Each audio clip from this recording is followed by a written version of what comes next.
디모데후서 2장 22절에서 26절 말씀으로 말씀을 가르치는 자에게 필요한 것이라는 제목으로 말씀을 증거하도록 하겠습니다. 오늘 이 본문의 이 구절은요, 목회자로서 디모데가 갖추어야 될 덕목과 주의사항에 대하여 알려주는 아주 귀중한 본문입니다.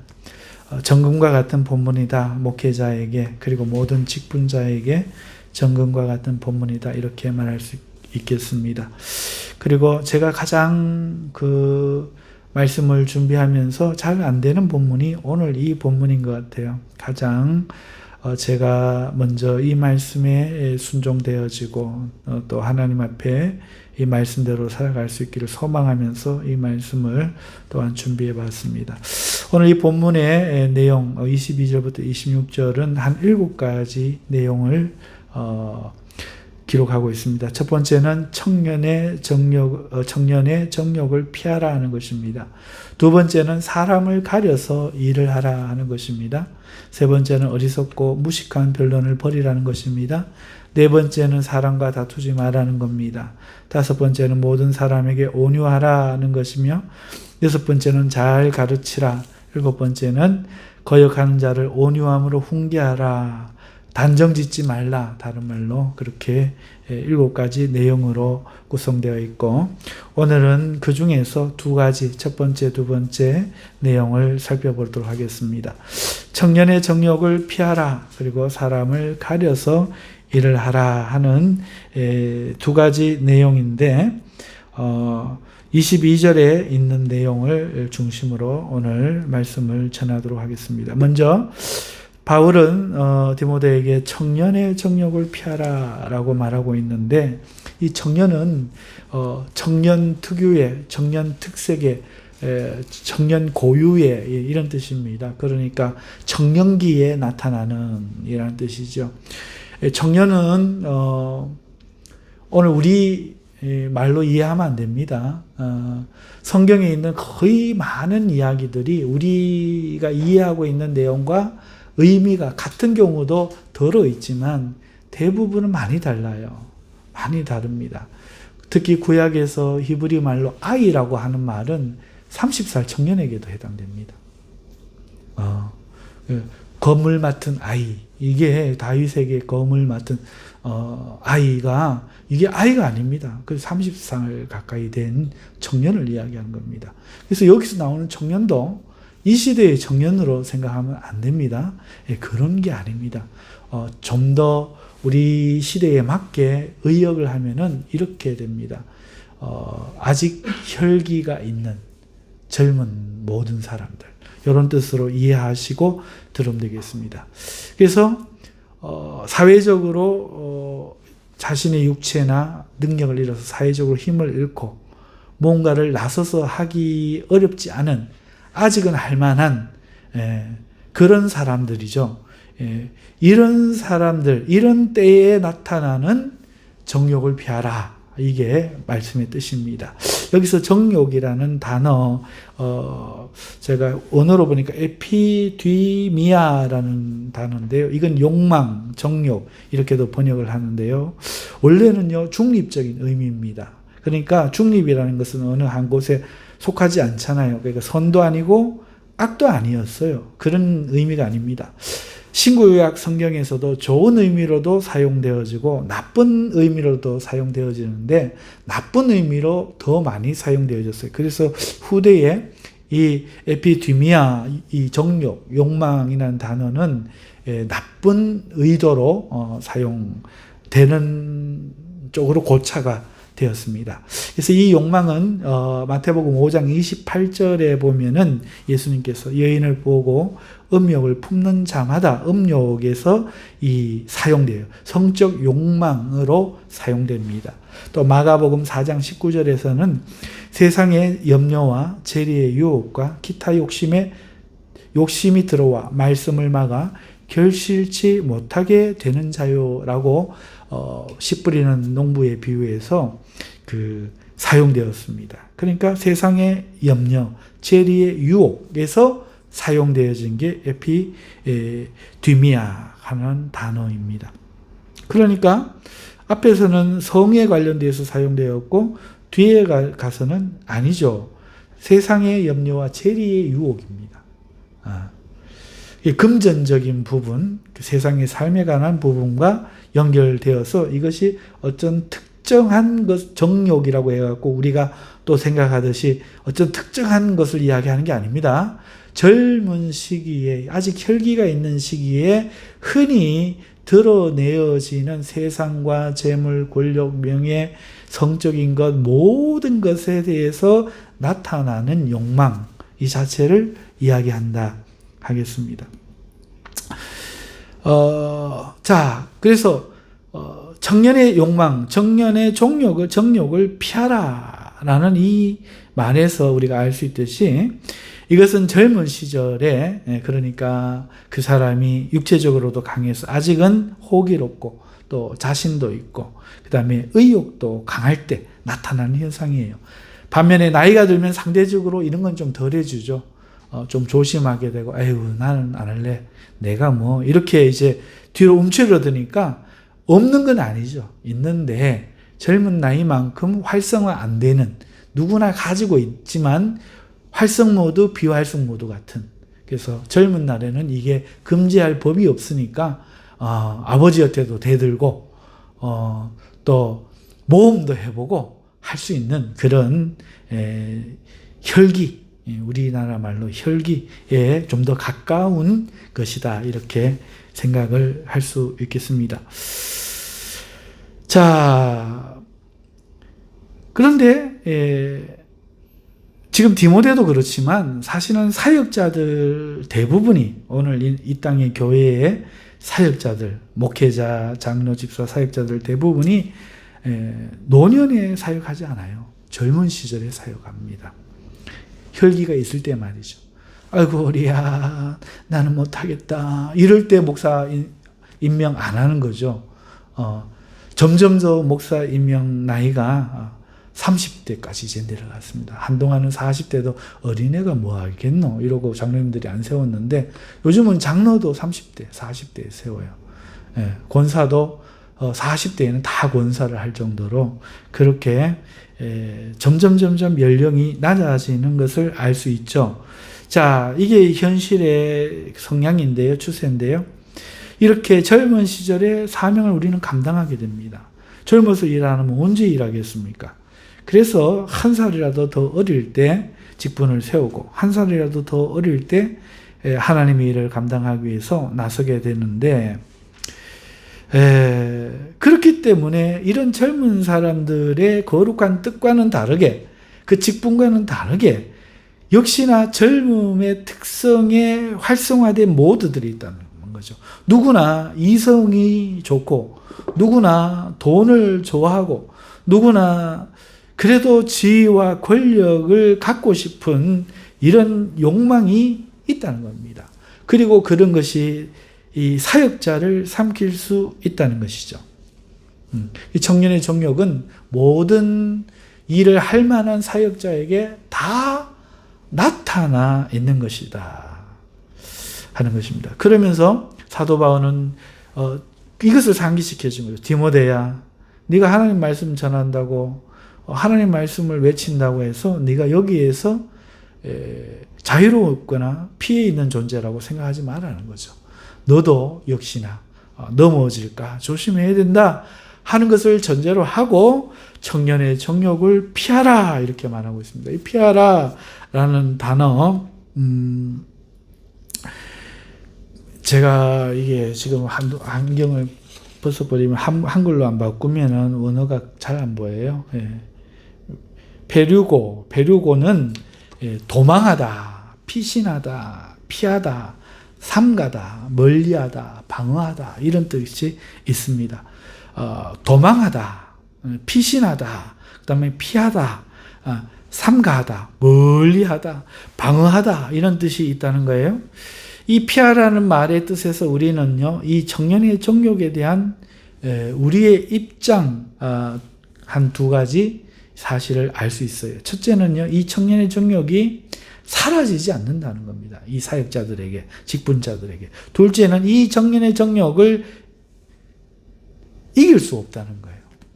이 사실이 이 말에 피하라는 말 속에 들어있습니다. 첫째, 정년의 정욕이 정복의 대상이 아니라는 거죠. 이 정년의 정욕을 정복해서 없이 할 수 없다는 거예요. 만일 그랬다면 바울은 디모데에게 기도로 부수어 승리하라 이렇게 명령을 했겠죠. 네 안에 하나님의 성령, 하나님이신 성령이 계시지 않느냐. 반드시 깨부수고 없이 하라. 승리할 것이라. 이렇게 말했을 것입니다. 그리고 정욕이 없는 목회자가 되어 목회를 감당해라. 이렇게 말을 했겠죠. 그렇게 권면을 했겠죠. 그런데 사도 바울은 그렇게 말하지 않고 피하라 합니다.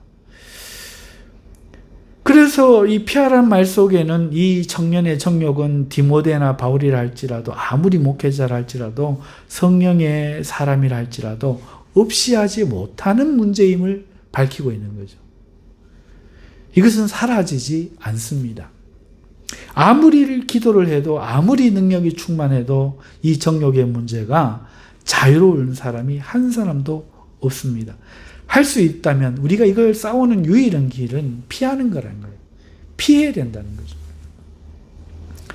이것은 극복하고 정복하는 문제가 아닙니다. 내 마음 속에서 나타나지 않게 없이 할 수 있는 것이 아니라 이런 재물, 명예, 권력, 성, 그 어떤 것이든지 이것은 사라지지 않는다는 것입니다. 그렇기 때문에 피해야 된다는 것이죠. 두 번째는요, 청년의 정욕은 이길 수 없다는 겁니다. 이기지를 못한다는 거예요. 안 그러면 이기라고 싸우라고 하겠죠. 피하라는 뜻은 도망자가 되라는 뜻이에요. 저기 누가 옵니다. 왜 피합니까? 못 이기니까 피하는 경우가 대부분이에요. 마찬가지로 지금 피하라는 겁니다. 목회를 하면서 오늘 우리는 이런 현실을 많이 봐요. 좀 더 권위 있는 목회자의 알아주는 교회의 담임 교육자 자리, 그리고 성적인 유혹과 재물의 유혹은 싸워 이길 수가 없어요. 싸워 이길 수 있는 문제가 아닙니다. 그럼 어떻게 해야 됩니까? 피해야 합니다. 그 자리에 있지 않아야 한다는 겁니다. 그 자리에 머물면서 정욕을 이기려 하는 것은 마치 하수처리장에 있으면서 몸에 그 악취가 배지 않게 애쓰는 사람과 같다 할 것입니다. 아무리 향수를 자기 몸에 뿌리고 손을 내어 휘저어도 그곳에 있는 한은 악취가 몸에 배는 걸 막을 수 없고, 그렇기 때문에 빨리 벗어나는 것이 최선인 것처럼 정욕의 모든 유혹의 장소에 머물면서 싸우려고 하지 말고 벗어나는 것이 좋다는 것입니다. 여러분, 현실 문제로 이렇게 돌아오면은, 특히 저는 목회자니까 목회자로 생각을 해보면은, 여러분, 작은 교회와 큰 교회 사역지가 두 군데 들어와요. 그러면 어느 교회 가고 싶어요? 우리 장로님은 경산중앙교회 5,000명 교회에서 장로로 부르고 우리 교회에서 장로로 부르고 어느 교회 가서 장로 하실랍니까? 하고 싶습니까?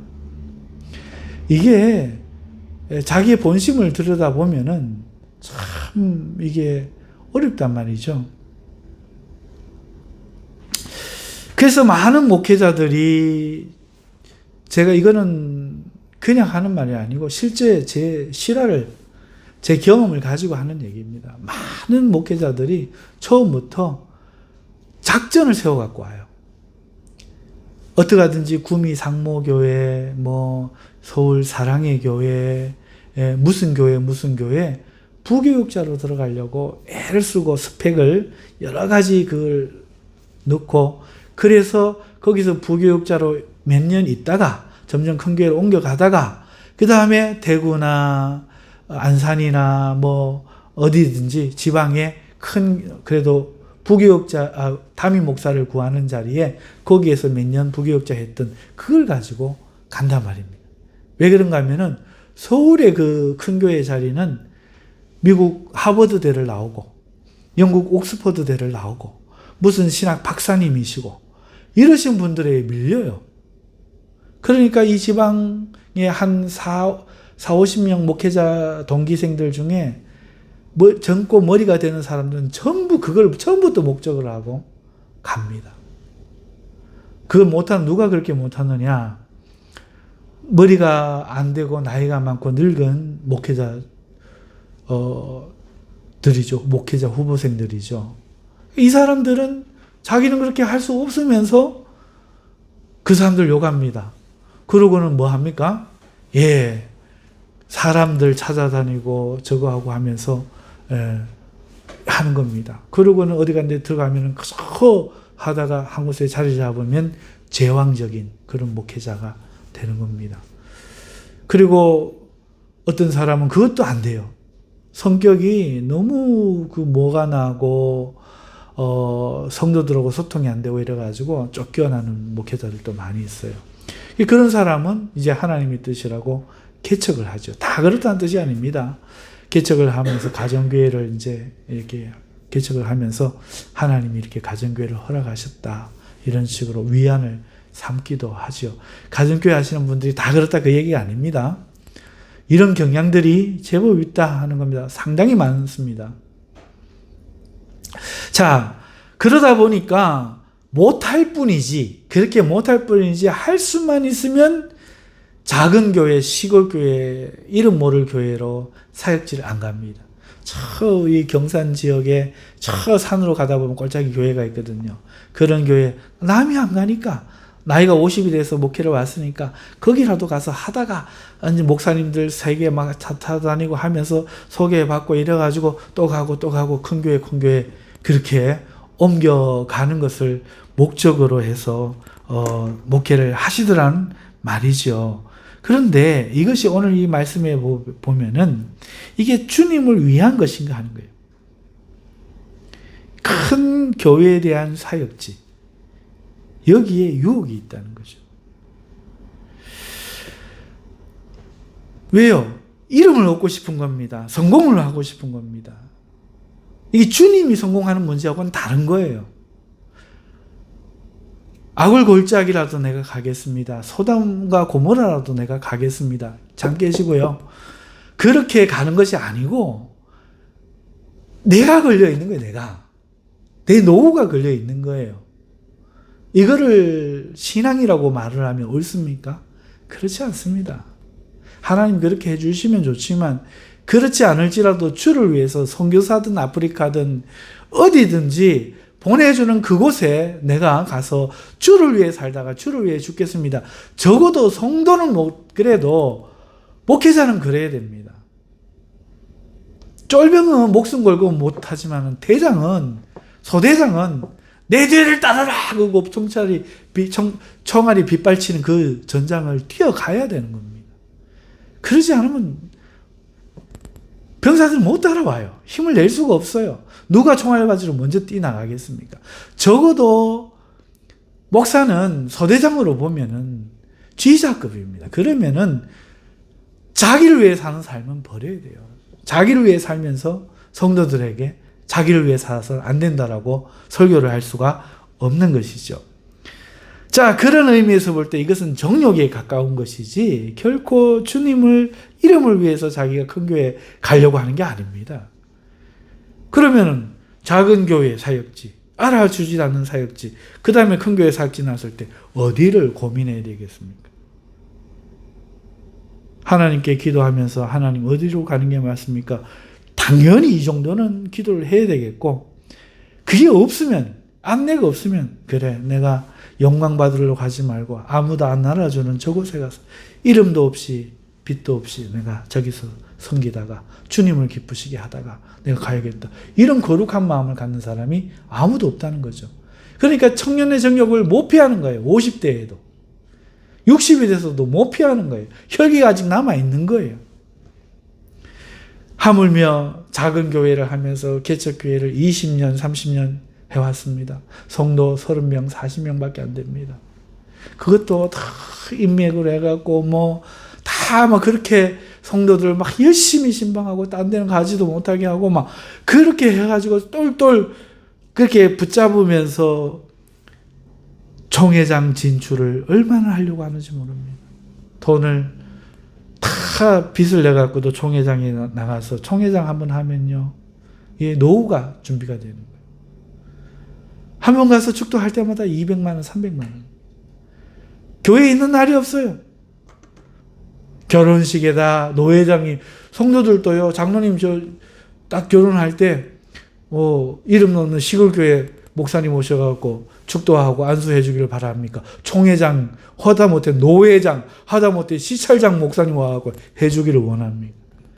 사람 마음 다 똑같거든요. 그때부터는 매일 없어요, 교회에. 여러분, 이런 총회장의 유혹. 여러분, 여인과 단둘이 있는 장소나 더 친밀한 만남, 이런 거요, 교회 안에 빈번하게 일어날 수 있는 소지가 있습니다. 그래서요, 우리가 그 목회자로서 보면은 이런 변질이 우리 주위에서 흔히 봐요. 사역을 잘하던 목회자가 정치를 시작하면서 변질이 된 예는 너무 흔하고, 서울의 한 큰 교회 목사님은 청년들 대상으로 큰 부흥을 이끌었어요. 대구에도 그 설교가 막 넘쳤습니다. 그런데 그 유명한 설교자의 그 여청년들과의 성적 타락은 이미 충격을 받을 정도로 잘 알려져 있죠. 여러분, 목회자의 성적 유혹은 이런 젊고 아름다운 녀석에게만 일어나진 않아요. 의외로요, 사모님은 이쁜데 사모와 이혼하고 부교육자나 여집사하고 결혼을 하고 새로이 목회를 시작한 그 몇몇 목회자들의 사례를 보면요, 그 상대 외모가요, 아름다운 것과 거리가 멀어요. 키가 작고 못생겼대요. 이는 목회자가 얼마나 어렵고 외롭고 힘든데 사모가 그걸 이해를 해주지 못하고 지원해주지 못하고, 그러니까 말로 위로하고 목회자의 심장을 알아주고 헤아려주는 것, 이게 더 큰 영향을 미쳤는가를 알 수 있는 거죠. 여러 가지 음식 솜씨로 봉사하고 봉양하는 그 행위가 이렇게 이어져서 그 목사님이 목회를 그만두고 이제 새로이 저 산간 벽지에 가서 아무도 오지 않는 곳에 가서 그렇게 목회를 시작해야 되는 그런 일들이 주위에 종종 들어있다는, 인물하고 상관이 없는 것이죠. 그래서 바울은 첫 번째로 디모데에게 청년의 정욕을 피하라, 이렇게 말하는 것입니다. 나이가 한 80쯤 됐으면 이혼하겠어요? 이렇게 마음에 안 드는 배우자 버리고 새로 내가 만나서 지금이라도 1년을 목회하든 2년을 목회하든 새로 목회를 시작하겠다, 이런 마음을 먹었겠어요? 아직은 젊으니까. 아직은 60대거든. 아직은 60 중반이거든. 그러니까 할 수 있는 거예요. 큰 마음을 먹을 수 있는 거죠. 그리고 못생겼으니까 정욕은 아니라고 생각하는 거예요. 하나님이 나라의 일을 왜 부르셨는가를 포기하고 자기를 생각하는 게, 이게 바로 정욕의 본질 아닙니까? 그런데도 착각을 하는 거죠. 당위성을 내세우는 겁니다. 그래서 바울은 디모데에게 청년의 정욕을 피하라고 하면서 명예가 주어지는 자리나 또 명예적인 어떤 직함을 받을 수 있는 자리, 존대받는 사역지, 화려하고 각광받는 사역, 또 많은 부와 물질의 풍요가 보장되는 곳, 성적인 위엄, 이런 모든 것에서 피해야 한다는 것입니다. 이걸 이길 수 있는 사람은 없어요. 피하는 게 상책이에요. 물질이 많은 곳에서 피할 수가 없습니다. 제가 섬겼던 교회 중에 하나, 몇천 명이 다니는 교회가 있어요. 이름을 말하기는 좀 그렇네요. 그 교회 목사님이요, 넥타이가 몇 개쯤 될 것 같아요? 성도님들이 몇천 명입니다. 넥타이만 해도 창고 가득이고 복도에 널렸답니다. 목사님이 직접 하신 얘기예요. 거기는 30만 원짜리, 50만 원짜리 흔하대요. 권사님들, 장로님들, 집사님들이 조금 돈 있으신 분들은 자기 거 하라는 생각에 아주 비싼 걸 준답니다. 아주 비싼 걸 준대요. 그래서 이 목사님이 이 비싼 넥타이를 그렇게 많이 있는데 많이 받으면요, 이 비싼 넥타이를 성도를 준다는 거예요. 청소부 하시는 성도님, 쓰레기 차 운전하시는 집사님, 이런 분들 찾아가서 주일날 예배 올 때 쓰시라고 그걸 나눠준다. 그러고도 늘렸대요. 제발 가져오지 말라고. 자기는 3만 원짜리 그런 거 넥타이 받아가지고 그런 거 한답니다. 일반 성도들이 해도 1만 원짜리, 2만 원짜리는 안 합니다. 최소 3만 원짜리 하죠. 자기는 그것만 해도 충분하대요. 자, 그런데 그런 교회에 있는 목사님이 그 마음이 얼마나 지켜질 것 같아요? 얼마나 지켜질 것 같아요? 그 이후의 행보를 말하면 그 목사님이 누군지를 다 알기 때문에 제가 말은 안 하겠습니다만은 어찌됐든 간에 그것은 정말 어려운 일이에요. 이분은 이야기해도 될 것 같네요. 한 4,5천 명 되는 교회 목사님이신데 범호교회예요. 장경일 목사님이라고. 일찍 은퇴를 하셨어요. 나이도 안 됐는데 은퇴를 하셨어요. 그만큼 교회를 부흥시켰고 그의 권세는 대단합니다. 그런데 우리 학교에 와서 신학생들, 저희들이 이제 수업을 받고 저는 제일 앞에 저기서 수업을 듣는데요. 이제 수업 중에 이제 질문을 하죠. 목사님 후회되는 거 없습니까? 목사님 생각이 많아지더라고요. 여러분들은 어떻게 생각하는지 몰라도 큰 교회 목사가 되면 좋을 것 같아도 큰 교회 목사는 자기가 원하는 목회를 하기가 힘듭니다. 그래요. 한마디가 너무나 많은 걸 이야기해 주는 거예요. 우리 한국교회 장로님들, 권사님들 보통 얘기 아닙니다. 특히 성경을 모르는 사람들일수록 성경 가지고 달려듭니다. 그러니까 싸울 수도 없고 정말 보통이 아닙니다. 그래서 목사님은 참고 또 참고 또 참고 설교 시간에만 이야기를 할 수 있는 거죠. 여러분, 그래서 이분이 일찍 은퇴를 하신 것 같아요. 더는 안 되겠다. 더는 안 되겠다. 내려놔야 되겠다. 그리고 원로 목사님으로 지금 계신다 하는데 과연 뜻을 이루셨는지는 앞으로 지켜봐야 할 문제입니다만, 정결하고 고결하고 검소한 삶과 기도와 말씀을 전하고 복음을 전하면서 전도하면서 남은 여생 가치 있게 그렇게 사실 수 있는지 그거는 지켜봐야 될 문제입니다만, 여러분, 이렇게 이 어느 자리에 있든지 이 청년의 정욕은 피할 수가 없습니다. 이길 수가 없습니다. 사라지질 않습니다. 그래서 반드시 피해야 됩니다. 장로님도 집사님도 마찬가지입니다. 교회 일을 열심히 하지 않는 사람은 몰라도 하는 사람은 그렇습니다. 자, 두 번째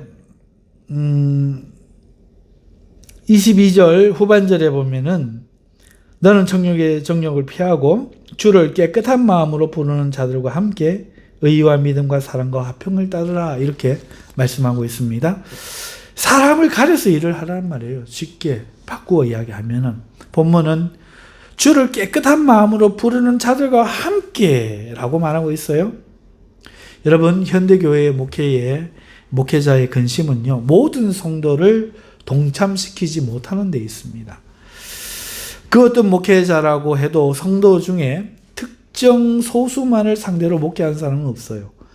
모든 성도들이 말씀의 은혜를 받고 신앙이 자라기를 소망하고 있습니다. 그렇다 보니 평균치에 치중되는 거예요.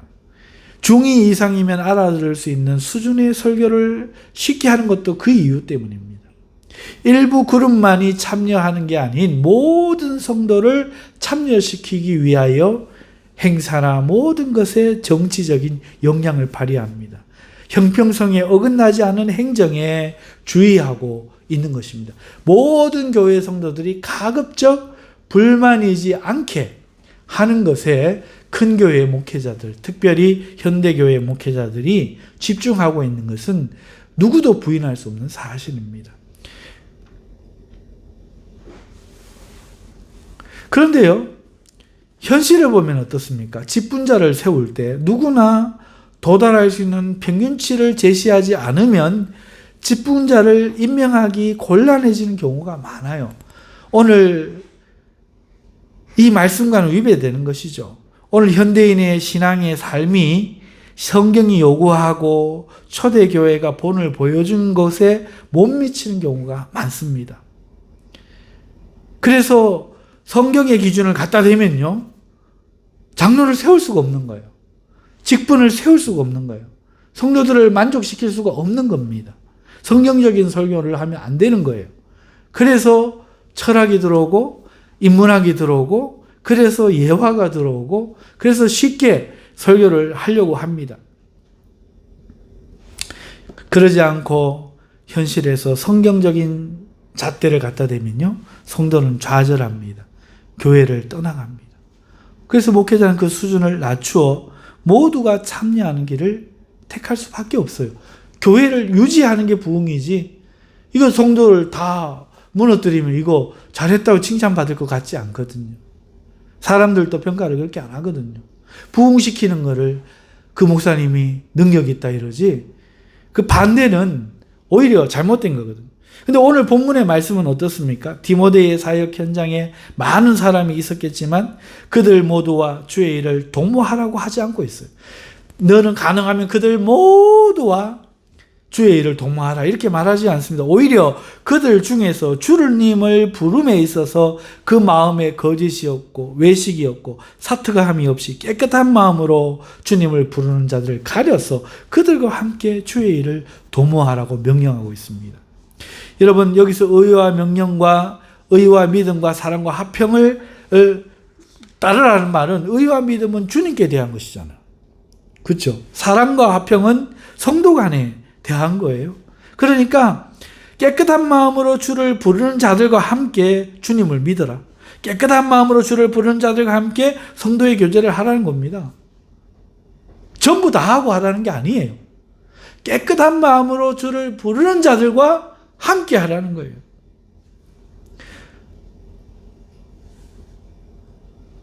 그리고 주를 믿는 것과 형제를 사랑하는 것이 주의 일이라고 하는 거예요. 자, 그러면은 그렇지 않은 사람도 있을 거 아니에요. 깨끗한 마음이 아니에요. 잘못된 성도들이 있어요. 그렇지 못한 자들을 그러면 어떻게 해야 됩니까? 외면하고 결벌해야 한다는 말씀인가요? 25절을 보면요, 그렇지 않아요. 25절에 뭐라고 되어 있는가 하면은 거역하는 자를 온유함으로 훈계할지니, 이렇게 막 거역하는 자들도 있다는 얘기예요. 그죠? 거역하는 자들에 대한 권면이 나오고 있어요. 그리고 그들을 온유함으로 훈계하라는 말씀을 볼 때 그들을 결별하고 외면하라는 말은 아니죠. 한 공동체 안에 있지만 함께하는 자들과 온유함으로 훈계하는 자들을 명확히 구분하라는 겁니다. 다시 한번 말씀드립니다. 지금 디모데의 사역 현장에 디모데에게 사도 바울이 이렇게 권면합니다. 너희 교회 모든 한 사람도 제외되지 않게, 형평성에 어긋나지 않게, 누구는 저가고 누구는 소외되지 않게 모든 사람과 더불어 의와 믿음과 사랑과 화평을 따르라. 이게 우리 생각이 맞잖아요. 우리 생각이 맞잖아요. 그죠? 오늘 우리 교회를 통해 하라면 교회 여기 한 6사람 앉아 있는데 한 3사람과는 친하게 지내고 저 3사람과는 친하게 지내지 마라. 이러면 말이 안 되잖아요. 어떻게 하든지 6사람 모두와 잘 지내라. 이렇게 말하는 게 맞잖아요. 그런데 사도 바울이 지금 뭐라고 이야기합니까? 이렇게 이야기합니다. 깨끗한 마음으로 주를 부르는 자들과 함께 의와 믿음과 사랑과 화평을 따르라. 나머지 거역하는 자들은 어떻게 하라? 온유함으로 훈계하라. 그러니까 결별하고 외면하지는 않지만 한 공동체 안에 허용은 하고 있지만 속사도 디모데와 함께 하고 있는 자들과 그 다음에 온유하게는 대하되 훈계하는 자들을 명확히 구분하라는 겁니다. 명확히 구분하라는. 이 말은 목회자가 어떤 사람들에 대한 태도가 무엇인지를 분명히 보이라는 것입니다. 그러면 성도들 또한 이걸 알겠죠. 목사님 저 사람은 싫어하시네. 저 성도를 싫어하네. 이걸 분명히 안다는 말입니다. 그리고 이거는 우리 현대교회에서는 금기사항이에요. 절대로 목회자가 해서는 안 되는 행동이죠. 근데 오늘 여러분 집에 가서 10번, 20번 읽어보세요. 이게 틀린 말인가. 분명히 깨끗한 마음으로 주를 부르는 자들과 함께 의와 믿음과 사랑과 화평을 따르고 거역하는 자들을 온유한 마음으로 훈계하라. 다르게 대하라. 이렇게 분명히 이야기한다는 겁니다. 하지만 현대교회에서는 이것을 드러내지 않죠. 이렇게 하지 않습니다. 그래서 큰 불안은 일단 막을 수 있는 것 같아요. 그런데 놀라운 것은 교회가 하나 되지 못하는 거예요. 하나 되지 못할 뿐만 아니라 그 교회가 분명한 인식의 일치를 잃어가고 있어요. 우리 교회가 무엇하고 있지? 어디를 가고 있지? 왜 하고 있지? 이 분명한 인식이 사라져가고 있다는 거죠. 그저 개인들이 서로가 말을 안 하고 개인의 신앙에 빠져드는 거예요. 왜? 그렇게 되면 분열되어 버리거든요. 어느 장로가 일어나고 저 박 장로 저 잘못된 거 아닙니까? 목사님 이야기해 보이소. 뭐 한쪽에서 일어나고 잘못됐다고 해서 그걸 잘못됐다고 말해가 됩니까? 교회가 교회를 분열시키는 겁니까? 이럴 때 여러분 어떻게 하시겠습니까? 그래서 한국교회가 덮었어요. 말을 안 해요. 그래서 서로 뒤로만 이 장로의 무리가 있고 저 장로의 무리가 있고 성도도 이렇게 갈라져서 분열하고 그게 보기 싫어서 말을 안 하고 그저 내 신앙만 잘하자 이러고 모든 교인들이 하다가 보기 싫으면 절이 싫으면 중이 떠나는 거죠. 다른 교회 가는 겁니다. 하나 된 인식이 사라져버립니다. 오늘 사도 바울은 그렇기 때문에 하지 말라는 겁니다. 그거 교회가 망하는 그 길이 그 길이에요. 이거는 뭐락해야 될 아이를 안 뭐락하는 거나 똑같은 살인죄를 짓는 거예요. 여러분 크리스마스 베이비라고 아십니까?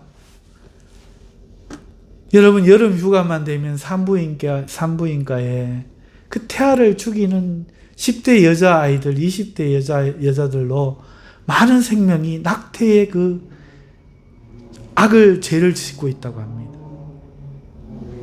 여러분 잘못된 그 이성의 관계라든지 그런 거를 부모가 알고 파고들어서 매를 들고 못하게 그러면 안 된다라고 아버지도 남자친구 아버지도 네가 책임을 져라 어디 책임지도 못할 짓을 했느냐 하고 매로 훈육을 하고 책임을 지게 하고 아예 그 전에 하지 못하게 막고 그렇게 교육을 시키고 그렇게 안 하니 그 책임은 그 부모에게 돌아가야 돼.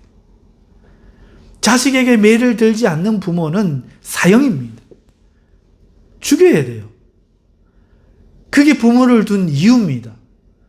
신앙을 가르치고 사람의 도리를 가르쳐야 될 책임이 부모에게 있는 거예요. 하나님의 말씀은 동의가 아니고 순종이 믿음입니다. 매를 들어 죽지 않을 만큼 패라. 안 죽는다. 네, 패는 게 믿음이고 지혜입니다. 인본학, 미국의 인본주의 인문학 들어와서 다 망쳤습니다. 이제는 그래서 노인을 팹니다. 부모님을 팹니다. 안 되드는 애들이 그나마 잘하는 거예요.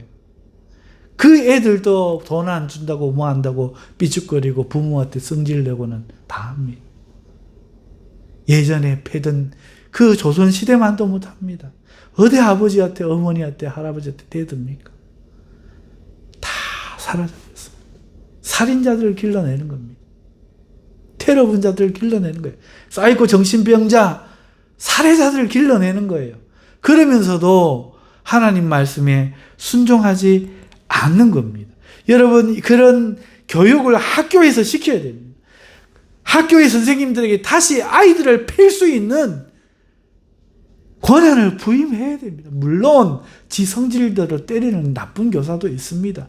그래서 잘못되는 아이들보다 안 때려서 잘못되는 이 사회 아이들이 천배 만배 많습니다. 여러분 정신 차려야 됩니다. 정신 차려야 됩니다. 둘만 낳아서 잘 길러보자 하나 낳았으면 그게 죄의 선택입니다. 그래서 우리 세대가 그렇게 무너졌습니다. 이것은 역사고 이것은 현실입니다.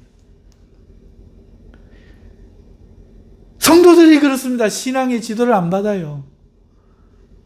아무도 안 받습니다. 성도들이 목사를 판단하고 성도들이 교회를 선택합니다. 하나님이 택하여 부르는 게 아닙니다. 하나님의 명령대로 말씀대로 살아가는 게 아닙니다. 성도들이 자기 생각에 옳은 대로 살아갑니다.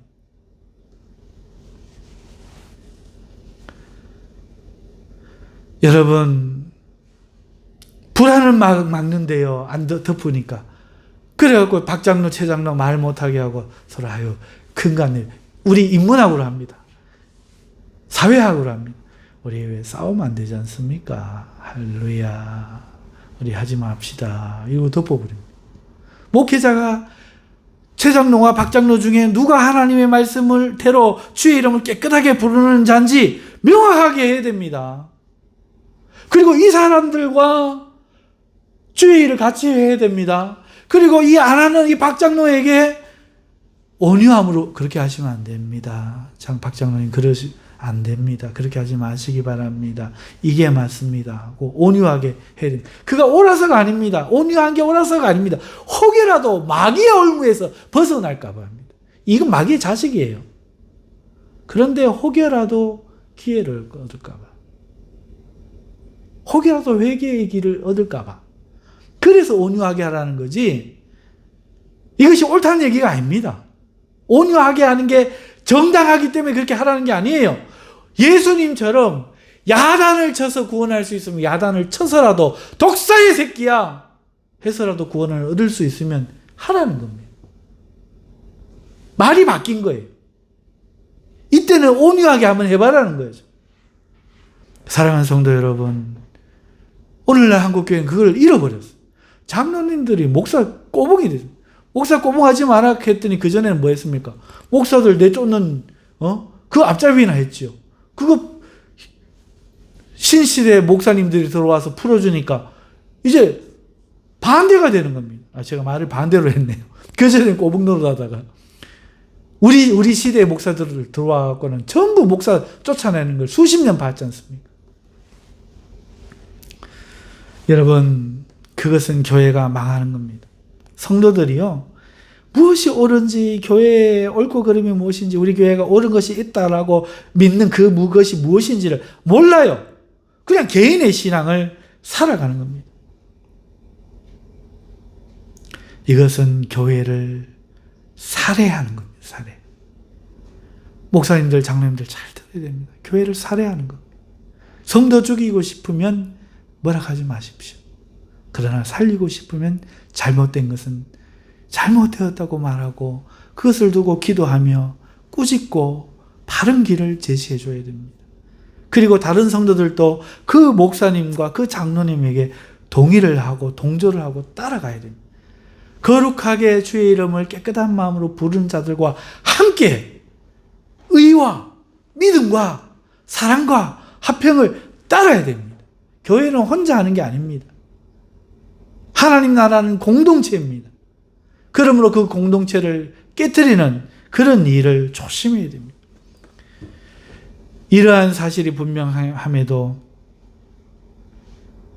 오늘 현대교회는 그렇지 못하고 있는 겁니다. 그러나 오늘 사도 바울의 말씀처럼 교회는요 사도의 명령을 따라 바르게 가고 있고 순종하는 무리들을 구분하며 목회자들은 그들과 친밀한 교제 속에 주를 섬겨야 하는 것입니다. 언제나 그렇듯이 여러분 교회 안에는 항상 불순한 무리들이 숨어 있습니다. 여러분 두 아이를 낳았는데 가인과 하벨 중 가인이 그렇습니다. 여러분 약속의 아들 이삭과 이스마엘이 그렇습니다. 야곱과 에서가 그렇습니다. 12제자 중에 가르린 유다가 있습니다. 언제나 그렇습니다. 교회 안에는 항상 불순한 무리들이 숨어 있습니다.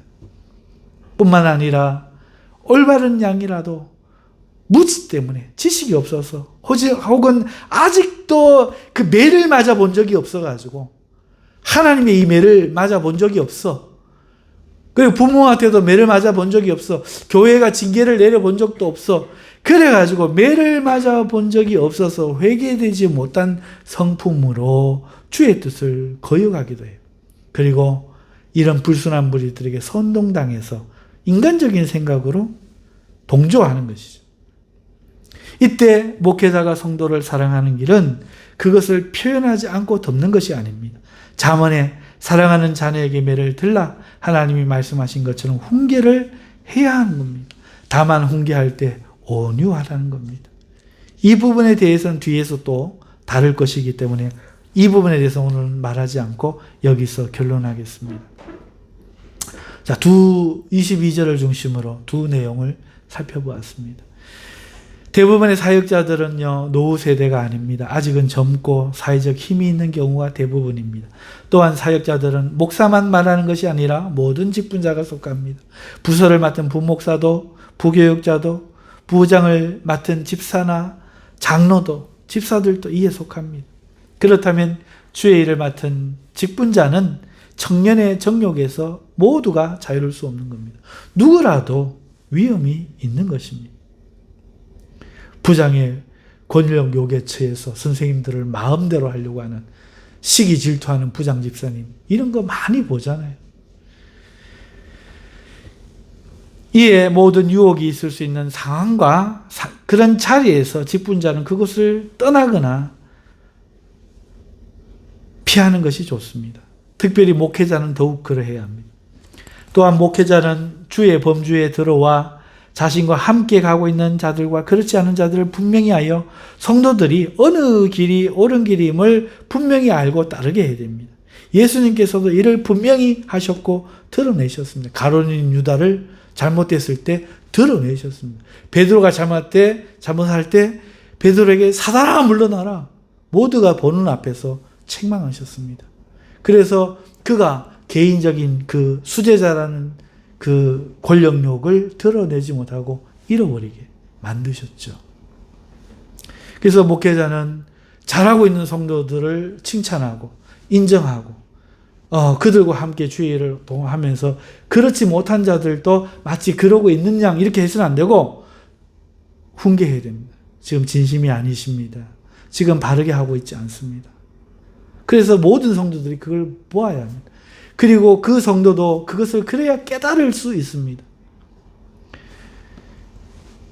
눈치라는 게 있습니다. 눈치. 훈영이가 왔는데 훈영이에게서 향기가 싹 납니다. 그래서 제가 훈영 향수 뭐 써? 퍼퓸 뭐 써? 물어봤습니다. 와, 끝내줘. 그럼 훈영이가 기분 좋습니다. 그 다음날 왔습니다. 땀 냄새, 운동하고 땀 냄새가 왔습니다. 제가 코를 막습니다. 어떤 사람이 이거 인격 없다고 생각하는 사람이 있습니다. 이게 정말 무식한 사람인데요. 코를 이렇게 막습니다. 오우! 스멜! 오우! 웬 스멜! 이러고 티박을 탁 줬습니다. 네. 자, 이랬을 때 훈영이는 뭘 얻을까요? 이걸 얻습니다. 아무 말을 안 했지만 훈영이는요, 내가 노력해서 좋은 냄새, 모욕을 샤워하고 향수를 뿌리고 가면은 사람들이 좋아하는구나. 그러나 내가 관리 안 하고, 귀찮다는 이유로, 내가 모임에 이렇게 땀 냄새 나게 가면은 싫어하는구나. 이거를 교훈으로 저절로 얻는 거예요. 이걸 피드백이라고 합니다. 피드백을 안 해주고, 좋아. 이러면은 앞으로 훈영이는 왕따가 되는 겁니다. 그 일 아니더라도 점점 모르는 거죠. 이거 교활한 겁니다. 이건 지성인의 행동이 아닙니다. 지성인은 거기에 대해서 좋고 싫은 걸 피드백을 해줘야 됩니다. 그게 정직한 겁니다. 나쁜 것도 괜찮습니다. 그냥 인재야 인재, 공부 안 하고 있는데 인재야 인재, 잘 될 줄로 믿어. 그거 아닙니다. 죽이는 길입니다. 너는 뭐 공부도 안 하고 있어서 뭐 제대로 안 되겠네. 모두가 피드백을 줄 때 살아나든 죽든 둘 중에 하나가 결정됩니다. 정직한 사회는 피드백을 합니다. 유럽 사회가 그렇습니다. 오늘 우리 한국 축구와 유럽 축구가 16강전에서 갈렸는데 왜 그런 줄 아십니까? 이야기가 길어질 것 같아서 마치겠습니다. 사랑하는 성도 여러분, 정직이라는 것은, 사랑이라는 것은 올바른 길을 갈 수 있게 해주는 수고입니다. 수고를 다 해야 돼요. 매를 드는 게 얼마나 수고로운 줄 모르고 피드백을 하는 게 얼마나 수고로운 줄 모릅니다. 압니다. 무식한 사람에게 진주를 주면 어떻게 되는지. 하지만 그렇게 해서 깨달을 수 있는 사람이 훨씬 더 이 세상에 많습니다. 지금은 올바른 교육의 부재로 그걸 모르고 자기 소견에 옳은 대로 선한 양심만 믿고 살아가는 이 세상 사람들과 그리스도인들이 훨씬 많습니다. 그러므로 오늘 우리가 이 땅을 살아가면서 오늘 우리 직분자들이 그러한 피드백을 줘야 됩니다. 성도들에게. 올해 60년 섬기셔가지고 저기 들어오시는 성도님들에게 대한 인사와 아무것도 안 하고 오는 그 성도에 대한 인사를 달리 해야 됩니다. 어떻게 그걸 같이 해야 됩니까? 달라야 됩니다. 교회 문제를 일으키고 말을 자꾸 번지고 다니고 하는 사람은 대꾸를 하지 말아야 됩니다. 외면을 해야 됩니다. 아이고 어떻게 성도가 사랑도 없고, 아닙니다. 살인자가 되는 겁니다. 성도의 사랑에 못 이겨서 인사하고 저거 안 됩니다. 이게 분명히 해야 됩니다. 수고하고 애쓰는 사람 알아주십시오. 그러나 그러지도 않고 그 사람들과 같이 어깨를 나란히 한 사람을 저 끝으로 가서 앉지, 그렇게 해주십시오. 그래야 그 사람도 이 자리를 사모합니다. 나도 지도자가 되기 위해서 수고해야 되겠구나. 다스리는 자는 부지런함으로 배우는 겁니다. 그래야 그도 장로로 설 수 있는 기회를 얻습니다. 사랑하는 성도 여러분, 그러므로 우리 주님을 배웁시다. 우리 사도 바울의 이 말씀을 우리가 배웁시다. 우리가 주의 일을 인격과 품성 혹은 상식과 이 사회의 문화로 하지 말고, 그런 자들이 되지 말고 말씀을 따라 행하는, 주님이 인정하시는 그런 믿음의 사람들이 되어야겠습니다. 교회 일을 내 생각대로 하지 말고, 사람 대하는 것을 이 사회 문화, 이 현대 문화로 하지 말고, 교회는 교회가 되게 주님이 원하시는 방식으로 오늘 우리가 해야 될 줄 믿습니다. 그래서 존중할 자에게 존중하고, 그 다음에 아닌 자에게는 단호하게 아니라 이야기할 수 있는 우리가 되어서 죽어가는 자도 혹 살아날지 모르고 혹 마귀의 얼무에서 벗어나서 회개할 기회를 얻을 수 있도록 그렇게 우리가 생명의 일을 잘 감당하는 직분자들 될 수 있기를 주님의 이름으로 축원합니다. 기도하겠습니다.